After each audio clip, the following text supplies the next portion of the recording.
Hello les chatons, j'espère que vous allez bien. Aujourd'hui on se retrouve pour une vidéo où je vais vous parler de mes produits préférés de chez Aromazone.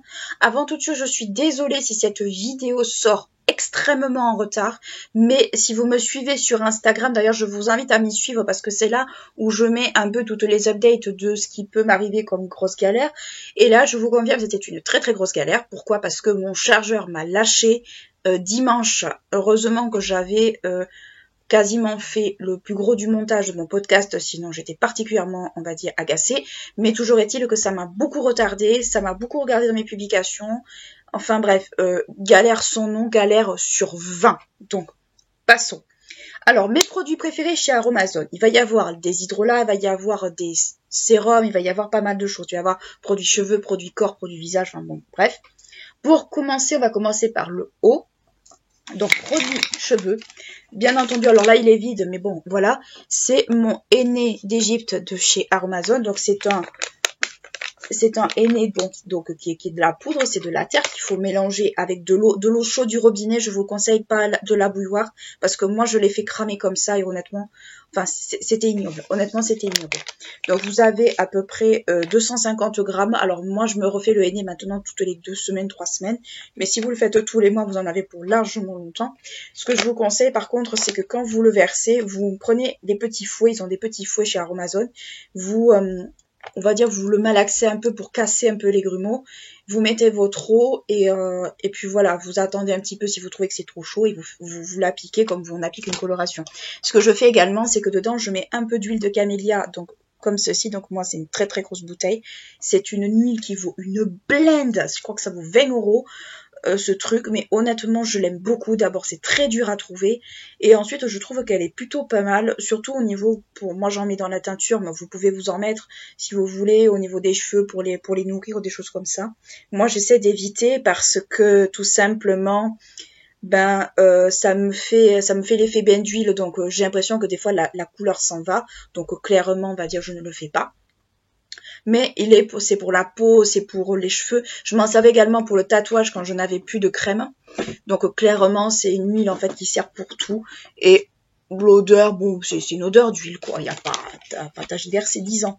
Ensuite, pour le visage, j'ai laissé tomber les lotions. Ça, je pense que vous le saviez. Et j'ai basculé pour les hydrolats. Alors là, c'est l'hydrolat de citron. Pour tonique et purifiant, donc est comme ceci, que je trouve pas mal. Bon, ça a une odeur de citron.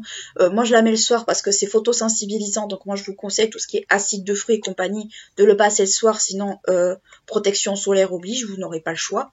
Et sinon le matin je mets de l'eau de rose de Damas, donc vous voyez j'en ai quand même bien. Donc bon, le citron je l'ai terminé, mais bon voilà. Donc voilà, je l'ai bien entamé. Tonifiant et astringent, alors ça a des effets anti-âge soi-disant. Moi, je sais pas trop, mais c'est vrai que je l'aime beaucoup. Alors, moi, j'aime pas l'odeur de rose. Maintenant, je m'y suis faite, donc voilà. Hein, mais c'est vrai que je l'aime bien. Alors après, elle est très chère. Je trouve elle est assez chère, mais ça fait partie des produits que je rachèterai parce que j'aime beaucoup. Il y a aussi les hydrolats de bleuet et de camomille que j'achète pour les yeux. En fait, je fais une mélange, je fais un peu 50-50 des deux dans un contenant. Et je m'en sers surtout pour défatiguer le contour d'œil, voire même des fois si j'ai un peu de maquillage pour m'enlever ce qui me reste.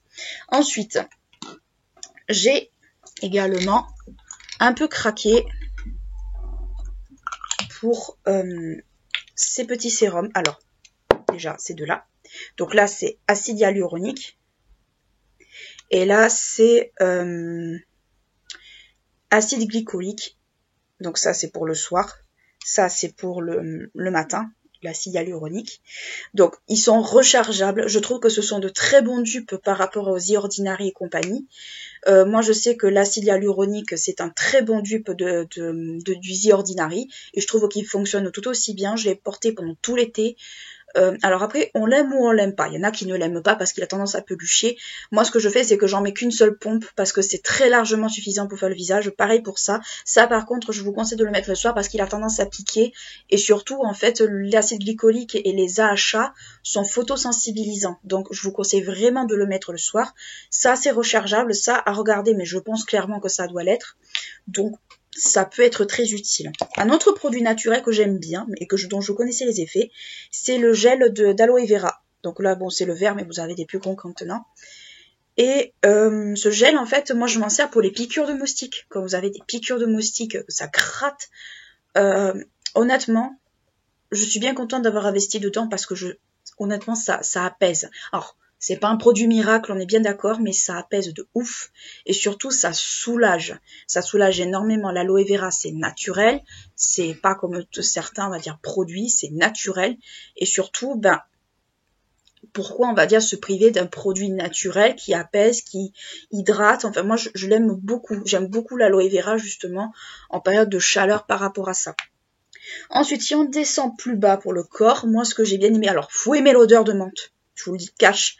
Faut aimer l'odeur de menthe, c'est l'émulgel de soin pour jambes légères. Moi, je suis quelqu'un qui bouge pas énormément en été parce que il fait chaud, j'ai pas envie. Vous mettez ça sur les jambes, vous avez un effet de frais. Quand vous sortez de la douche, vous avez un effet de frais. Ça décongestionne, ça fait du bien. Vous avez l'impression en fait d'avoir un peu comme si vous avez passé un peu vos jambes un peu au freezer. Franchement, moi, ça m'a énormément sauvé la vie et ça m'a soulagé de ouf. Et surtout, c'est pour tout ce qui est jambes légères. Alors, c'est plutôt jambes lourdes, ça veut dire problème de circulation, de choses comme ça. Moi, c'est un petit peu mon cas. Et c'est vrai qu'honnêtement, je suis bien contente d'avoir investi là-dedans, même si l'odeur, on va dire, n'est pas géniale. Mais au moins, je peux vous dire que ça faisait du bien. Donc voilà pour mes petits produits Aromazone. J'espère que mes petits préférés vous ont intéressé, vous auront plu. Ils sont pas nombreux parce que souvent je reviens souvent sur les mêmes produits. Mais concrètement, j'aime beaucoup ces produits-là. J'en suis très contente.